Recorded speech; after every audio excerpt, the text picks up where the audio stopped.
नमस्कार दोस्तों, स्वागत है आपका आज के मुख्य समाचार में, जिसमें सारी दिन भर की जरूरी और बड़ी खबरें आपको बताएंगे। पहली खबर में जिक्र होगा कि ममता बनर्जी के खिलाफ भाजपा सरकार हुई हमलावर, कहा संविधान से चलता है भारत, तानाशाही से नहीं। इसी के साथ खबर में जिक्र गुजरात चुनाव का, जहां पर भाजपा ने बना लिया है एक ऐसा दमदार प्लान जिसके बाद अब मुस्लिम वोटर्स भी यहां पर भाजपा को देंगे ताबड़तोड़ वोट। तीसरी बड़ी खबर में जिक्र होगा कि जयपुर में लैंड करेगा नामीबिया से स्पेशल विमान और उसमें आएंगे चीते। 17 सितंबर को पीएम मोदी एमपी के कूनो पार्क में छोड़ेंगे इन चीतों को। और इसी के साथ दोस्तों आगे खबर में आपको बताएंगे कि सेना प्रमुख ने बड़ा बयान दिया है, कहा कि आउटसोर्स नहीं की जा सकती है देश की सुरक्षा, मौजूदा वक्त में आत्मनिर्भर होना बेहद ज्यादा जरूरी है।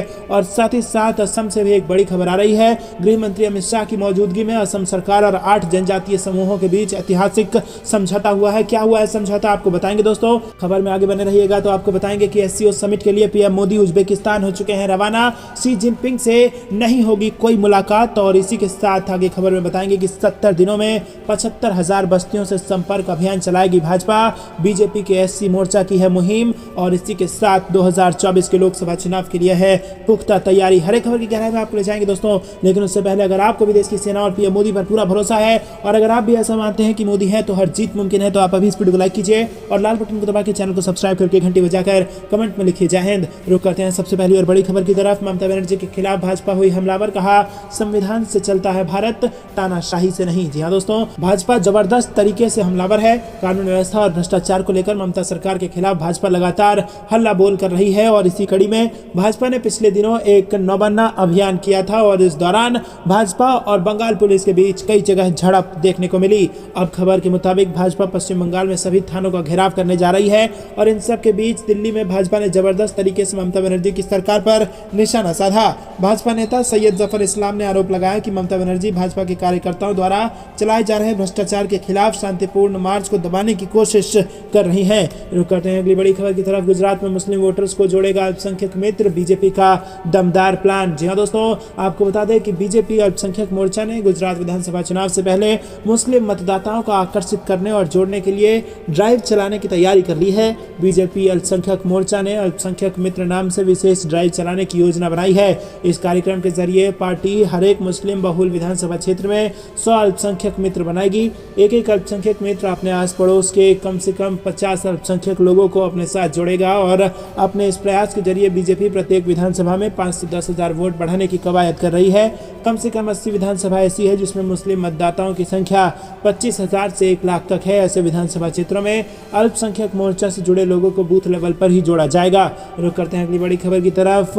नामीबिया से स्पेशल विमान में आएंगे चीते, जयपुर में लैंड करेंगे और 17 सितंबर को पीएम मोदी इनको एमपी के कूनो पार्क में छोड़ेंगे। जी हां दोस्तों, एमपी के श्योपुर स्थित कूनो पार्क में 17 सितंबर को पीएम मोदी द्वारा चीतों को छोड़ा जाएगा।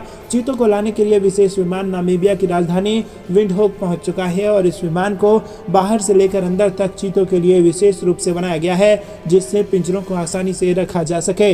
बताया गया कि नामीबिया से विशेष विमान 17 घंटे की उड़ान भरकर जयपुर में लैंड करेगी और इसी दिन चीतों को हेलीकॉप्टर से श्योपुर के कूनो पार्क लाएंगे और फिर प्रधानमंत्री नरेंद्र मोदी द्वारा छोड़ा जाएगा। विमान में रखे गए पिंजरों के बीच इतनी जगह होगी कि उड़ान के दौरान चिकित्सक आसानी से चीतों पर नजर रख सकेंगे। और खास बात यह है कि चीतों को खाली पेट भारत लाया जाएगा, क्योंकि विशेषज्ञों का ऐसा कहना है कि शिफ्टिंग के दौरान जानवर को खाली पेट होना चाहिए। विमान में ऐसी व्यवस्था की गई है कि चीतों को ये ना लगे कि उन्हें जंगल से कहीं और ले जाया जा रहा है।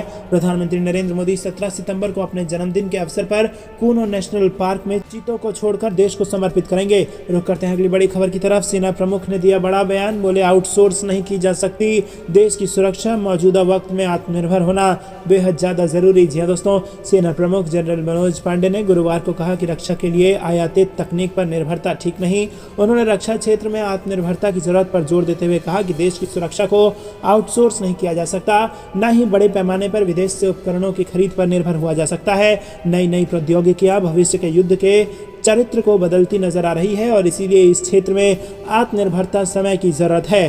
सेना प्रमुख ने आधुनिक तकनीकी क्षमताओं की जरूरत बताते हुए कहा कि सीमाओं पर बदलते घटनाक्रम ने आधुनिक, चुस्त और तकनीकी रूप से दक्ष सशस्त्र बलों की आवश्यकता को मजबूत किया है। रुक करते हैं अगली बड़ी खबर की तरफ। गृह मंत्री अमित शाह की मौजूदगी में असम सरकार और 8 जनजातीय समूह के बीच हुआ ऐतिहासिक समझौता। जी हां दोस्तों, असम सरकार और 8 जनजातीय समूहों के प्रतिनिधियों के बीच गुरुवार को केंद्रीय गृह मंत्री अमित शाह की मौजूदगी में समझौते पर हस्ताक्षर हुए। इस दौरान अमित शाह ने कहा कि यह समझौता ऐतिहासिक है। नरेंद्र मोदी के प्रधानमंत्री बनने के बाद नॉर्थ ईस्ट को शांत और विकसित बनाने के लिए कई कार्यक्रम शुरू किए गए हैं। गृह मंत्री ने कहा कि असम सीमा को लेकर जो भी विवाद है, हम उन सभी को खत्म करना चाहते हैं। असम और नॉर्थ ईस्ट का विकास करके उसे भी देश के बाकी हिस्सों की तरह मजबूत करना है। रुक करते हैं अगली बड़ी खबर की तरफ। एससीओ समिट के लिए पीएम मोदी उज्बेकिस्तान रवाना, शी जिनपिंग से नहीं करेंगे मुलाकात। जी दोस्तों, प्रधानमंत्री नरेंद्र मोदी उज्बेकिस्तान के समरकंद में एससीओ शिखर सम्मेलन में शामिल होने के लिए पहुंचेंगे। यहां पहुंचकर पीएम मोदी रूसी राष्ट्रपति व्लादिमीर पुतिन से भी मुलाकात करेंगे। बता दें कि प्रधानमंत्री मोदी शंघाई सहयोग संगठन के नेताओं की शिखर बैठक में रीजनल और ग्लोबल इशू तथा इसके विस्तार पर चर्चा करेंगे। इसके लिए पीएम मोदी शाम उज्बेकिस्तान के लिए रवाना हुए। रुक करते हैं अगली बड़ी खबर की तरफ। 70 दिनों में 75,000 बस्तियों में संपर्क अभियान चलाएगी भारतीय जनता पार्टी। बीजेपी के एससी मोर्चा की है ये मुहिम। जी हाँ दोस्तों, प्रधानमंत्री नरेंद्र मोदी का जन्मदिन 17 सितंबर को है और पीएम मोदी के जन्मदिन पर भाजपा कई तरह के कार्यक्रम आयोजित करेगी। भाजपा का एससी मोर्चा देश भर में 75,000 अनुसूचित जातियों की बस्तियों में संपर्क अभियान चलाएगा। यह अभियान 17 सितंबर से लेकर 26 नवंबर तक संविधान दिवस तक चलेगा। बीजेपी प्रधानमंत्री मोदी के जन्मदिन को खास बनाने के लिए पिछले लंबे समय से जुटी हुई है। बीजेपी एससी मोर्चा बीजेपी के राष्ट्रीय अध्यक्ष लाल सिंह आर्य ने कहा कि संपर्क अभियान 75,000 बस्तियों को कवर करेगा और इन 70 दिनों के दौरान 7,500 छात्रावास लड़कियों और लड़कों से भी संपर्क किया जाएगा और एससी समुदाय को कल्याणकारी योजनाओं से अवगत कराया जाएगा। बीजेपी नेता ने कहा कि एससी मोर्चा के सदस्य गांव में लोगों से चर्चा करेंगे और मुद्दों को सुलझाने के लिए 5 लोगों की विशेष टीम बनाई जाएगी। आर्य ने कहा कि ये दल देखेंगे कि कल्याणकारी योजनाओं का लाभ लोगों तक पहुंचे और इसके अलावा उनका काम पार्टी के समर्थन आधार पर विस्तार करना होगा और वो पार्टी के बारे में गलत धारणाओं को दूर करने की कोशिश करेंगे। रुक करते हैं अगली बड़ी खबर की तरफ, जिसमें आपको बता दें कि सलमान खान को मारने के लिए गैंगस्टर लॉरेंस बिश्नोई के पास था प्लान बी। सूत्रों के हवाले से खबर। जी हाँ दोस्तों, गैंगस्टर लॉरेंस बिश्नोई ने सिद्धू मूसेवाला हत्याकांड के पहले बॉलीवुड स्टार सलमान खान को मारने का प्लान भी तैयार किया था। पुलिस सूत्रों से मिली जानकारी के अनुसार इस प्लान को गोल्डी बरार लीड कर रहा था। गौरतलब है कि लॉरेंस बिश्नोई गैंग के एक शार्प शूटर कपिल पंडित को हाल में भारत नेपाल बॉर्डर से दिल्ली पुलिस की स्पेशल सेल और पंजाब पुलिस ने जॉइंट ऑपरेशन में गिरफ्तार कर लिया। मुंबई के वाजे इलाके में पनवेल में कपिल पंडित, संतोष जाधव और सचिन बिश्नोई एक किराए का कमरा लेकर रुकने आए थे। सूत्र बताते हैं कि पनवेल में बॉलीवुड सुपरस्टार सलमान खान का फार्म हाउस है और उसी फार्म हाउस के रास्ते में लॉरेंस के शूटर ने बाकायदा राखी करके कमरा किराए पर लिया था और करीब 1.5 महीने तक यहाँ रुके रहे और लॉरेंस के इन सभी शूटर्स के पास उस कमरे में सलमान पर अटैक करने में इस्तेमाल होने वाले छोटे हथियार, पिस्तल, कारतूस मौजूद थे। शूटर्स को ये तक पता था कि जब से सलमान खान का हिट एंड रन केस हुआ है उसके बाद से सलमान की गाड़ी बहुत कम स्पीड में चलती है और इसके साथ ही पनवेल में फार्म हाउस पर जब भी सलमान खान आते उनके साथ अधिकतर उनका पीएसओ शेरा ही मौजूद होता है। यही नहीं, शूटर्स ने बाकायदा उस सड़क की भी रेकी की जिससे होते हुए सलमान खान के पनवेल के फार्म हाउस का रास्ता जाता है और इस सड़क पर काफी गड्ढे हैं तो सलमान की गाड़ी की स्पीड फार्म हाउस तक महज 25 किलोमीटर प्रति घंटे की ही रहती है। यहाँ तक कि लॉरेंस के शूटर ने फार्म हाउस के सुरक्षा गार्ड तक के सलमान खान का फैन बनकर दोस्ती कर ली थी ताकि बॉलीवुड एक्टर के मूवमेंट की तमाम जानकारी मिल सके और 2 बार सलमान उस दौरान अपने फार्म हाउस पर आए भी और लॉरेंस के शूटर अटैक करने से चूक गए थे। तो दोस्तों, सलमान खान को मारने के लिए ये प्लानिंग की थी लॉरेंस बिश्नोई के गैंग ने और शूटर्स ने। दोस्तों कहते हैं सबसे पहली और बड़ी खबर की तरफ। अमित शाह के दौरे के बाद बिहार में जेडीयू और आरजेडी को विपक्षी तेवर दिखाएगी भाजपा। बड़े बदलाव की है तैयारी। जी हां दोस्तों, बिहार में विपक्ष की भूमिका में आने के बाद भारतीय जनता पार्टी ने अब बड़ी लड़ाई की तैयारी शुरू कर दी है। देश के गृह मंत्री अमित शाह के 23-24 सितंबर को होने वाले दौरे के बाद भाजपा मिशन मोड में आ जाएगी। राज्य के नए प्रभारी विनोद तावड़े भी इसके बाद राज्य के विभिन्न हिस्सों का दौरा करेंगे और प्रदेश के नेताओं के साथ भावी रणनीति को अमली जामा पहनाएंगे। बिहार में जेडीयू के साथ गठबंधन टूटने के बाद भाजपा अब नई लड़ाई की तैयारी में है। लगभग महीने भर पहले भाजपा के केंद्रीय नेतृत्व ने दिल्ली में बिहार बीजेपी के कोर ग्रुप के साथ बैठक कर आगे की रणनीति बनाने के लिए कहा था और इसके बाद अब अमित शाह बिहार में पार्टी की जमीनी लड़ाई शुरू करने के लिए 23-24 सितंबर को बिहार के दौरे पर रहेंगे। शाह का यह दौरा सीमांचल क्षेत्र में होगा जो मुस्लिम बाहुल है। दोस्तों रुक करते हैं अगली बड़ी खबर की तरफ। योगी सरकार का अपराधियों के खिलाफ चाबुक, 66 महीने में 4000 करोड़ से ज्यादा अवैध संपत्तियां कर ली जब्त। जी हां दोस्तों, आपको बता दें कि उत्तर प्रदेश के मुख्यमंत्री योगी आदित्यनाथ की अपराध के प्रति जीरो टॉलरेंस की नीति ने प्रदेश के अपराधियों की कमर तोड़ दी है। सत्ता संभालने के बाद से ही योगी सरकार का अपराधियों पर ऐसा चाबुक चला कि प्रदेश में 66 महीनों में अपराधियों की 4000 करोड़ की अवैध संपत्तियों को जब्त कर लिया गया। अतीक अहमद की 959 करोड़ तो मुख्तार अंसारी की 448 करोड़ की अवैध संपत्तियां जब्त हो गई। उत्तर प्रदेश के 12 जोन या कमिश्नरेट में योगी सरकार का चाबुक जमकर चला। 66 महीने में 4000 करोड़ से ज्यादा की अवैध संपत्तियां जब्त की गई। गोरखपुर जोन में सबसे ज्यादा 593 करोड़ से ज्यादा की अवैध संपत्तियां जब्त हुई। यूपी में अपराधियों के खिलाफ अभियान में अवैध संपत्तियों के जब्तीकरण में गोरखपुर टॉप जोन बना तो कमिश्नरेट में कानपुर टॉप रहा। तो दोस्तों यहाँ पर जबरदस्त तरीके से चाबुक चलाया है योगी आदित्यनाथ ने माफियाओं पर और कम से कम 4000 करोड़ की जो अवैध संपत्तियां थी उसको महज 66 महीनों में जब्त कर लिया है। आपकी क्या प्रतिक्रिया है कमेंट में बताइए और अगर आप भी योगी सरकार की इस काम की सराहना करते हैं तो वीडियो लाइक जरूर कीजिए। रुक करते हैं अगली बड़ी खबर की तरफ। पेट्रोलिंग पॉइंट 15 से भारत और चीन का पीछे हटना, सीमा पर एक समस्या कम होने जैसा, विदेश मंत्री जयशंकर ने दिया यह बयान। जी हां दोस्तों, आपको बता दें कि मोदी राज में चीन ने घुटने टेक दिए हैं। विदेश मंत्री एस जयशंकर ने बुधवार को कहा कि भारत और चीन की सेनाओं का पूर्वी लद्दाख में पेट्रोलिंग पॉइंट 15 से पीछे हटना सीमा पर एक समस्या कम होने जैसा है।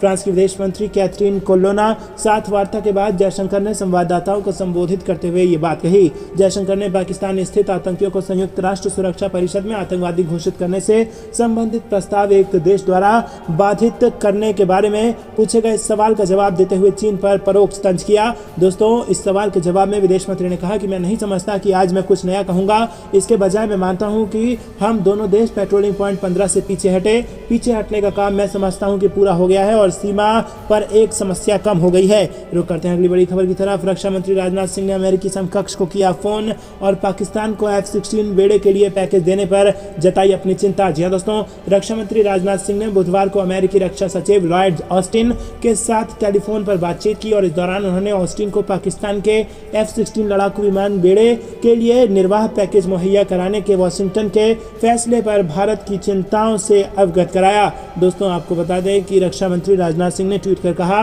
कि अमेरिकी रक्षा मंत्री श्री लॉयड ऑस्टिन के साथ टेलीफोन पर गर्मजोशी से और सार्थक बातचीत हुई। हमने सामरिक हितों के बढ़ते अभिसरण और रक्षा और सुरक्षा सहयोग में वृद्धि पर चर्चा की। उन्होंने आगे कहा कि हमने तकनीकी और औद्योगिक सहयोग को मजबूत करने और उभरती और महत्वपूर्ण प्रौद्योगिकियों में सहयोग का पता लगाने के तरीकों पर भी चर्चा की। रुक करते हैं अगली बड़ी खबर की तरफ। गुजरात में ATS ने पकड़ी पाकिस्तानी नाव, 200 करोड़ रुपए का ड्रग्स आ रहा था भारत। यहाँ दोस्तों, भारतीय तटरक्षक बल और गुजरात ATS को बड़ी सफलता हाथ लगी है। भारतीय जल क्षेत्र में 6 मील अंदर एक पाकिस्तानी नाव पकड़ी गई है जिसमें 40 किलोग्राम ड्रग्स था। अधिकारियों ने ड्रग्स की कीमत 200 करोड़ रुपए बताई है। गुजरात के जखाऊ तट से कुछ दूरी पर इंडियन कोस्ट गार्ड की अटैक बोट ने इस पाकिस्तानी बोट को पकड़ा है। समुद्र के रास्ते भारत लाए जा रहे ड्रग्स के मंसूबे को भारतीय तटरक्षक बल और ATS ने संयुक्त अभियान चलाकर रोक दिया। ATS के एक वरिष्ठ अधिकारी ने बताया कि नाव में सवार 6 पाकिस्तानी नागरिकों को भी गिरफ्तार किया गया है। अधिकारी ने कहा कि ड्रग्स ले जा रही मछली पकड़ने वाली नाव को कच्छ जिले के जखाऊ बंदरगाह के पास तटरक्षक बल और ATS की एक संयुक्त टीम ने बीच समुद्र में रोका।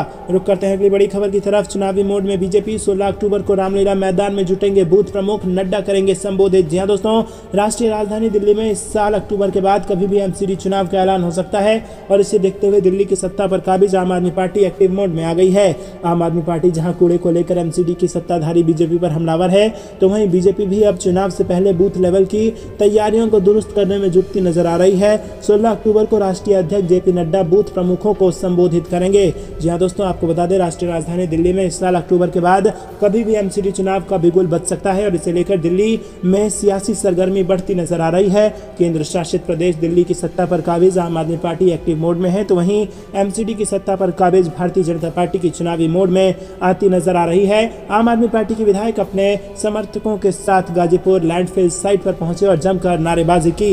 रुख करते हैं अगली बड़ी खबर की तरफ। जम्मू कश्मीर में विधानसभा चुनाव की तैयारियों में अभी से जुटी भाजपा, बूथ स्तर पर सशक्तिकरण की है तैयारी। दोस्तों, प्रदेश भारतीय जनता पार्टी जम्मू कश्मीर में बूथ पर मजबूत होकर जल्द होने वाले विधानसभा चुनाव में कामयाब होने के लिए तैयारी करेगी।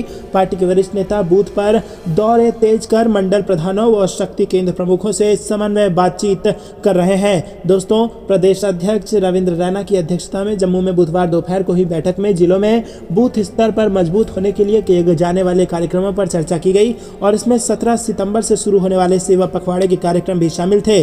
बैठक में संगठन महामंत्री अशोक कौल, राष्ट्रीय सचिव डॉक्टर नरेंद्र सिंह, राज्यसभा के सदस्य गुलाम अली खटाना, पूर्व उप मुख्यमंत्री कविंद्र गुप्ता, पूर्व मंत्री शत शर्मा और इसी के साथ कई सारे पदाधिकारी शामिल थे। बैठक को संबोधित करते हुए प्रदेश अध्यक्ष रविंद्र रैना ने कहा कि जम्मू कश्मीर में अब कभी भी विधानसभा चुनाव की घोषणा हो सकती है और ऐसे में जरूरी है कि पार्टी के वरिष्ठ नेता, कार्यकर्ताओं व बूथ स्तर पर लोगों से बेहतर समन्वय बनाकर काम करें। पार्टी नेता लोगों के बीच जाकर जम्मू कश्मीर सरकार व मोदी सरकार की उपलब्धियों को उजागर करें।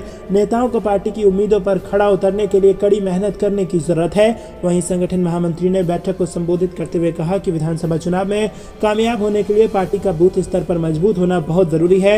ऐसे में पार्टी का जनाधार बढ़ाने की बहुत जरूरत है। पार्टी नेता बूथ स्तर सशक्तिकरण की दिशा में गंभीरता से काम करें। रुक करते हैं अगली बड़ी खबर की तरफ। चीन के खिलाफ भारतीय सेना के पास इजराइल का सबसे खतरनाक हथियार 1 मिनट में करता है 700 गोलियों की बौछार। जी हां दोस्तों, भारत का नॉर्थ ईस्ट जितना खूबसूरत है उतना ही संवेदनशील भी है। चीन की सीमा से सटे इस हिस्से पर हर समय भारतीय सेना मुस्तैद रहती है। अरुणाचल प्रदेश वो राज्य है जहां पर सेना की तैनाती सबसे ज्यादा है।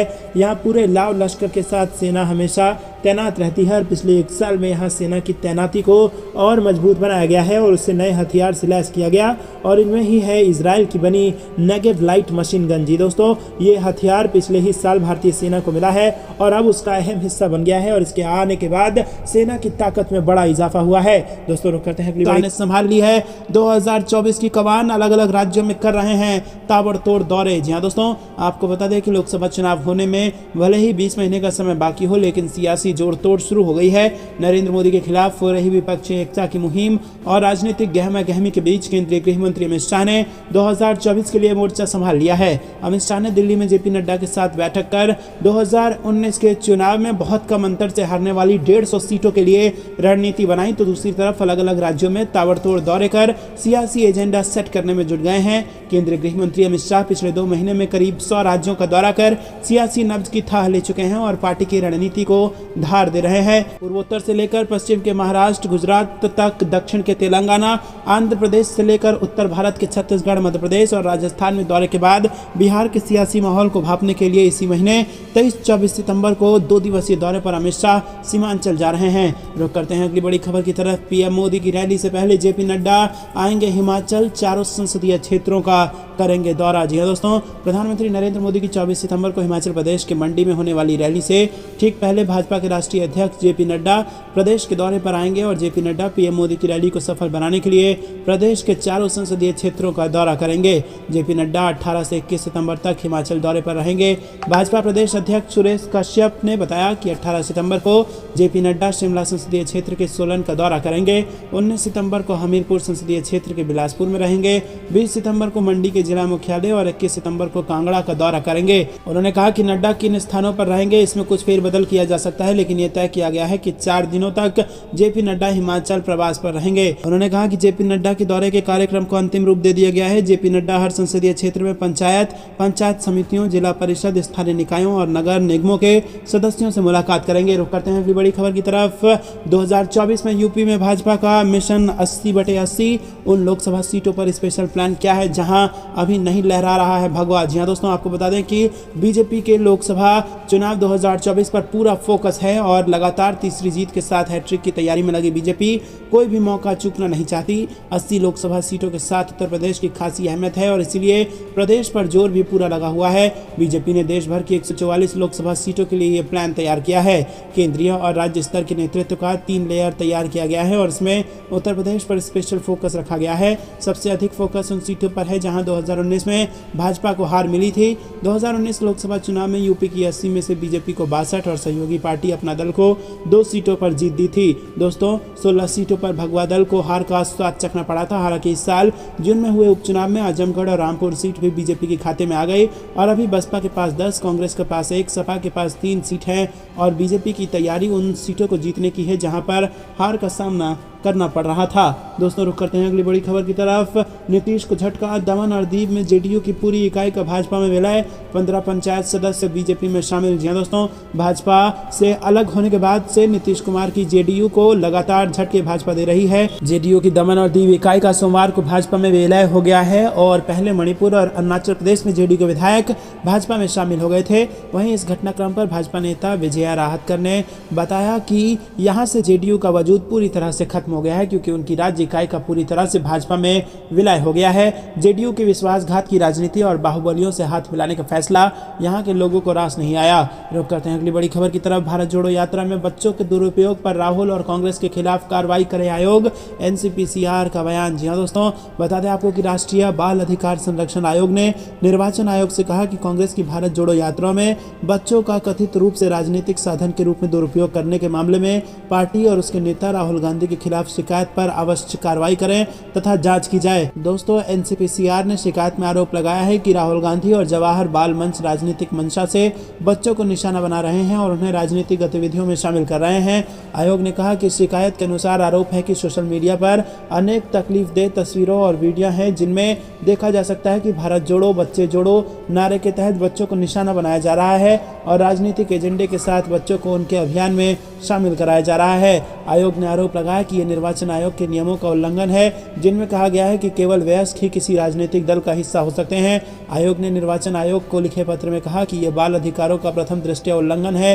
राजनीतिक एजेंडे को पूरा करने के साधन के रूप में बच्चों का इस्तेमाल बाल शोषण है जिसका उनके मानसिक स्वास्थ्य पर गंभीर दीर्घकालिक प्रभाव पड़ सकता है और ये भारतीय संविधान के अनुच्छेद 21 के खिलाफ है। उनसे कहा कि इसलिए आयोग आपसे अनुरोध करता है कि इस मामले को देखें तथा घटनाक्रम की पूरी पड़ताल करें और शिकायत में जिस राजनीतिक दल और उसके सदस्यों का उल्लेख किया गया है उनके खिलाफ जरूरी कार्रवाई की जाए। रुक करते हैं अगली बड़ी खबर की तरफ। अमित शाह ने बताया गुजरात में बीजेपी को मिलेंगी कितनी सीटें, अरविंद केजरीवाल पर भी साधा निशाना। जी हां दोस्तों, गुजरात में इस साल दिसंबर में विधानसभा चुनाव होने हैं। ऐसे में सभी राजनीतिक दल यहां की जनता से तमाम वादे करते नजर आ रहे हैं और एक दूसरे पर वार कर रहे हैं। इस बीच बीजेपी के वरिष्ठ नेता अमित शाह ने दिल्ली के मुख्यमंत्री और आम आदमी पार्टी के राष्ट्रीय संयोजक अरविंद केजरीवाल पर जमकर निशाना साधा।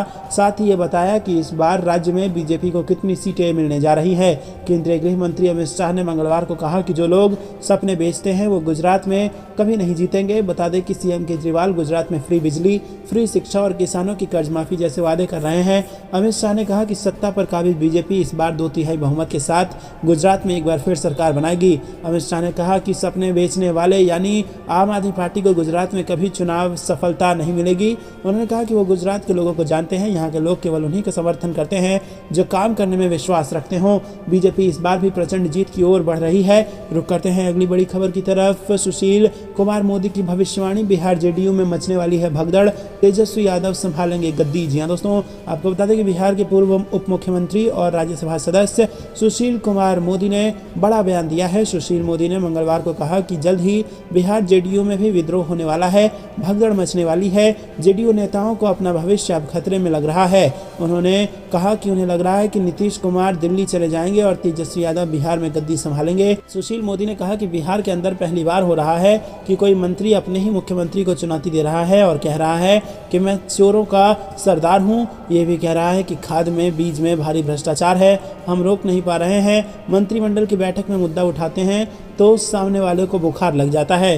रुक करते हैं अगली बड़ी खबर की तरफ। बीजेपी कार्यकर्ताओं और पुलिस के बीच कई जगह झड़प, गाड़ी में लगाई आग। जी हां दोस्तों, बंगाल से बड़ी खबर। पश्चिम बंगाल में तृणमूल कांग्रेस सरकार के कथित भ्रष्टाचार के खिलाफ मंगलवार को बीजेपी ने नबन्ना अभियान चलाया और इस दौरान बंगाल में भारी बवाल हुआ। राज्य में कई जगह बीजेपी कार्यकर्ताओं और पुलिस के बीच झड़प भी देखने को मिली है। पुलिस ने प्रदर्शनकारियों को रोकने के लिए आंसू गैस के गोले भी छोड़े तो वहीं प्रदर्शनकारियों ने पुलिस के वाहनों में आगजनी की और दोस्तों यहाँ पर आपको बता दें कि ममता बनर्जी के कथित भ्रष्टाचार के खिलाफ भाजपा ने हल्ला बोल दिया है और सड़कों पर लाखों भाजपा कार्यकर्ता दिख रहे हैं। रुक करते हैं अगली बड़ी खबर की तरफ। समरकंद में मोदी करेंगे बोलती बंद, इस बार जिनपिंग का हाथ जरा जोर से दबेगा। जी हां दोस्तों, आपको बता दें कि शंघाई सहयोग संगठन की बैठक इस बार कई मायनों में खास रहने वाली है। ये बैठक ऐसे वक्त पर होने जा रही है जब रूस यूक्रेन युद्ध के बाद हालात काफी बदले हुए हैं। 15-16 सितंबर को एससीओ के शिखर सम्मेलन में पहली बार रूस यूक्रेन युद्ध के बाद प्रधानमंत्री मोदी और रूसी राष्ट्रपति व्लादिमीर पुतिन की मुलाकात होगी। वहीं 2 साल बाद पहली बार चीन के राष्ट्रपति शी जिनपिंग देश से बाहर निकलेंगे। पाकिस्तान के नए प्रधानमंत्री शहबाज शरीफ भी पहली बार पीएम मोदी के साथ मंच पर होंगे और चीन और पाकिस्तान इन दोनों देशों के साथ भारत के रिश्ते ठीक नहीं हैं और माना जा रहा है कि पीएम मोदी की इन देशों के नेताओं से 1-to-1 मुलाकात हो सकती है। रूसी राष्ट्रपति के साथ मीटिंग तय है, वहीं चीनी राष्ट्रपति शी जिनपिंग के साथ मुलाकात की अधिक संभावना है और पहले कोरोना और उसके बाद रूस यूक्रेन युद्ध में भी पीएम मोदी ने दिखा दिया कि वो किसी के दबाव में आने वाले नहीं।